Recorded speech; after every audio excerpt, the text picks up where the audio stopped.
Corruption is easy, they said. But here's the real question. How do you launder millions without getting caught? Turns out, it's easier than you'd think.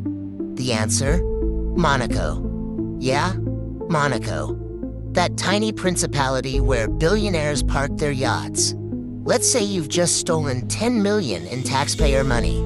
Congratulations, you're also completely screwed. Because you can't just walk into a bank and deposit it. Banks flag large transactions automatically. Anything over 10 grand gets reported, so you need to clean it first, and that's where Monaco comes in. Monaco isn't just a playground for the rich, it's a washing machine. The whole place runs on casinos, and casinos are perfect for this. But here's rule number 1. You don't go yourself. That's amateur hour. You send an associate instead. Someone nobody can connect to you. A ghost in the system. So your guy flies to Monaco with your dirty 10 million in cash.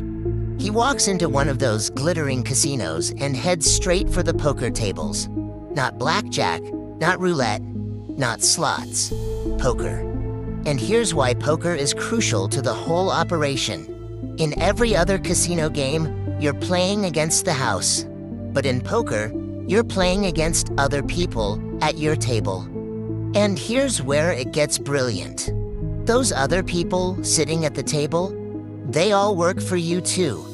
You control the entire table. Every single player is on your payroll. So your main guy sits down with the 10 million converted to chips. And he starts losing. Intentionally. Hand after hand after hand. Meanwhile, your other associates are raking it in. They collect his chips, passing the money around the table. They keep redistributing it until the entire 10 million has been completely cycled through. Now it's not stolen money anymore. It's legitimate gambling winnings. The casino even provides official records proving they won it fair and square. Casino documentation, timestamps, video footage of them playing. Everything looks completely legitimate. But wait, don't casinos have to report large winnings to the government? They can, and that's where your connections become critical. See, Monaco is tiny, just 2 square kilometers. Everyone who matters knows everyone else who matters. The place is packed with parties, yacht clubs, and networking events. Politicians and casino owners mix constantly. You show up to the right events, buy the right people drinks, become part of the scene, make friends with the casino owners. And when you're friends with the owners, they help you out. Instead of handing you millions in cash publicly, which would draw attention, they wire your winnings straight to offshore bank accounts. Switzerland, Cayman Islands, Panama. Banks that specialize in keeping your identity buried under layers of secrecy. And here's the beautiful part about Monaco specifically. The principality has 0 income tax. None. Gambling winnings count as income, which means you pay absolutely nothing. $10 million. Completely clean, completely tax-free. Sure, you slip the casino owners a cut for their silence and cooperation. Maybe 15%. $1.5 million. But you still walk away with $8.5 million in spotless money. Now, you might be wondering about the paper trail. What if someone investigates where the money came from originally? That's where layering comes in. Multiple steps to obscure the origin. Before Monaco, you run the money through shell companies. These are fake businesses that exist only on paper. They have bank accounts, physical addresses, even professional websites. But they don't actually produce anything or provide any real services. Instead, these shell companies invoice each other for fake work, consulting fees, marketing services, technology licensing agreements. The money moves between these phantom businesses in a complex web. Each transfer makes it exponentially harder to trace back to the original source. By the time the money reaches Monaco, it looks like legitimate business revenue. And where do you set up these shell companies? Delaware, Panama, the British Virgin Islands. jurisdictions with strict corporate secrecy laws that hide ownership information. Now, investigators can try to demand those records, but these jurisdictions don't cooperate easily with foreign requests. And by the time they actually get a court order months later, you've already moved everything to new shell companies in different countries. This level of operation gets complicated fast. The best money launderers don't work alone. They have entire teams, lawyers who know exactly how to structure the companies, accountants who can make the books look legitimate, bankers who facilitate the transfers without asking questions. And these professionals get paid extremely well to stay quiet. Plus, attorney-client privilege protects their conversations. Lawyers can't be forced to testify against you unless they're directly involved in the crime. And smart lawyers know exactly where that line is and never cross it. But what about the associates at the poker table? How do you trust them not to talk if things go south? First, you pay them in cash or cryptocurrency. Completely untraceable. Second, you only use people who have their own secrets to hide. It's mutually assured destruction. If they expose you, you expose them. Nobody talks when everyone has something to lose. And if one of them does get caught and tries to make a deal with prosecutors, that's why you compartmentalize. Each person only knows their specific part. The guy at the poker table has no idea about the shell companies. The accountant doesn't know about your casino owner connections. The lawyer handling the offshore accounts doesn't know how the money got dirty. Nobody has the complete picture except you. So even if one person flips, they can't connect all the dots. Now, after Monaco, there's another problem. How do you actually spend the money without raising suspicion? You still can't just go buy a mansion in your own name. Instead, you use those offshore accounts to buy appreciating assets, real estate, fine art, luxury cars, assets that hold or increase in value, but you don't buy them under your personal name. You buy through LLCs, limited liability companies. The LLC owns the mansion, not you personally. And who owns the LLC? Another offshore company. That offshore company is itself hidden behind additional layers of ownership. It's like corporate Russian nesting dolls, each one hiding inside another. So you end up living in a multi-million-dollar mansion owned by a ghost company. On paper, you're just the property manager making a modest salary. Same thing with luxury cars. The LLC leases you the Ferrari for $1 a year. Completely legal. Completely untraceable to your stolen millions. Of course, people do get caught doing this, plenty of them, but only the sloppy ones who make critical mistakes. The biggest mistake? Getting greedy. Laundering too much money, too fast, through too few channels. If you suddenly show up with 50 million in winnings from a single casino trip, that raises red flags at every financial institution on the planet.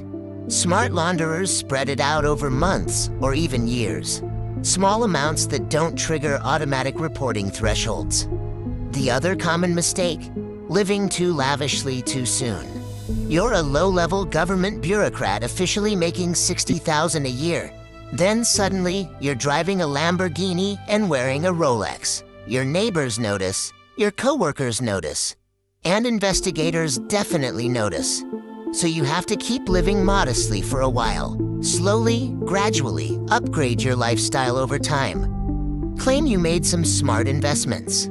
Say you inherited money from a distant relative.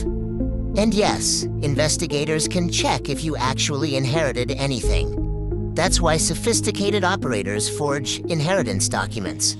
They create a fake relative who supposedly died overseas and left you their estate. If the paperwork looks legitimate and comes from a country with poor record keeping, it's nearly impossible to disprove. The deeper you look into this, the more elaborate it gets. Money laundering really is an art form, and the best practitioners never get caught. Who are the absolute best at this? Russian oligarchs, Mexican drug cartels, corrupt politicians across Africa and Asia. They've perfected these techniques over decades of practice. And what separates them from amateurs? They use trade-based laundering, the most sophisticated method available. Here's how it works. You manipulate international trade invoices, either over-invoicing or under-invoicing legitimate shipments. Let's say you're shipping 1,000 smartphones from China to the United States. Each phone actually costs $500. But on the invoice, you claim they're worth $2,000 each. So instead of paying $500,000 for the shipment, you pay $2 million. That extra $1.5 million goes straight to your shell company in China. That overpayment is your laundered money moving across international borders. And customs doesn't catch this because they verify the goods exist, not their exact declared value.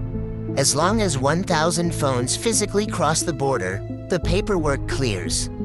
So you're essentially moving money through manipulated trade deals. It's called trade misinvoicing, and it's absolutely massive. Billions of dollars flow this way every single year.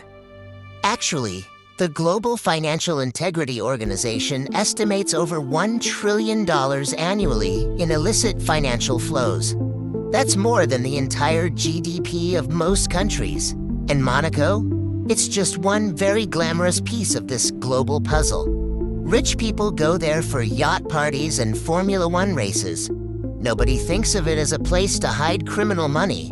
That's what makes it the perfect cover. Your gambling trip just looks like a vacation to a glamorous destination, not a carefully orchestrated money laundering operation. Now, Monaco does technically have anti-money laundering laws. They're part of international agreements and regulatory frameworks. But enforcement is another story entirely. They only really crack down when pressured by bigger countries like France or the United States. And even then, enforcement is selective at best. The laws exist on paper, but they turn a convenient blind eye. Because Monaco's entire economy depends on wealthy people flowing through. They're not incentivized to ask too many uncomfortable questions. If a major scandal does break and gets international media attention, they'll investigate one person publicly to save face, make it look like they're serious about enforcement. Meanwhile, everyone else continues operating exactly as before. It's all about optics, the appearance of compliance without real enforcement. And what about cryptocurrency? Can that help with modern laundering? Crypto has become the new frontier for money laundering. You convert your dirty cash into Bitcoin or Ethereum.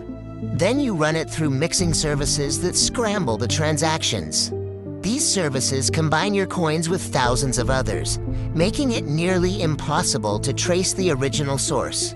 Then you convert it back to clean cash through crypto ATMs or peer-to-peer exchanges that don't ask questions. And if you use privacy coins like Monero, transactions are completely anonymous, even though the blockchain itself is supposed to be transparent. But governments are catching on. They're cracking down on crypto exchanges now, requiring identity verification just like traditional banks. So for large amounts, the Monaco method is still safer. Physical casinos have been perfecting these techniques for decades. They know exactly what they're doing. Monaco doesn't disclose how much money flows through its economy from these activities. But think about it. Thousands of ultra-wealthy people visit every year.